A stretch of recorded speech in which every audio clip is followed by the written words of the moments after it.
Hello rowdy babies, ఏంటబ్బా మామయ్య ఏదో చేస్తున్నారు అనుకుంటున్నారా? అది కూడా కుక్కకు వడమాలేసి ఏం చేస్తున్నారబ్బా అనుకుంటున్నారేమో.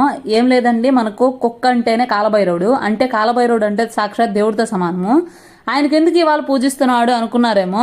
ఇవాళ అయితే మామయ్య కాశీ నుంచి అయితే తిరిగేసి వచ్చారండి. కాశీకి వెళ్ళి వచ్చిన వాళ్ళకి ఇది గ్యారంటీ తెలిసే ఉంటది అనుకుంటా. అక్కడి నుంచి వచ్చిన తర్వాత ఇలా కాలభైరవుడిని పూజించి ఆయనకు వడమాలేసి ఆయనకు అన్నం పెట్టిన తర్వాత దేవుడిని అనేది పూజించి మనందరికి అన్నం పెడతారు. ఒక 15 మందికి 10 మందికి అలా అన్నం పెట్టుకుంటారు.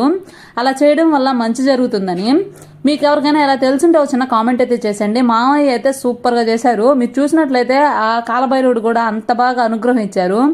మామయ్య అయితే మనస్ఫూర్తిగా దండం పెట్టేసుకొని దేవుడికి కూడా పెట్టేసుకున్నారు.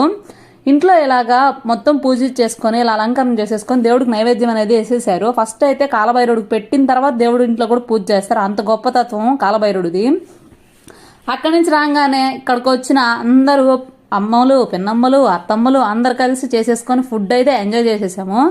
మా వీడియో మీకు నచ్చినట్లయితే లైక్ చేయండి, షేర్ చేయండి. తర్వాత ప్రసాదం నెక్స్ట్ వీడియోలో అయితే వస్తుంది.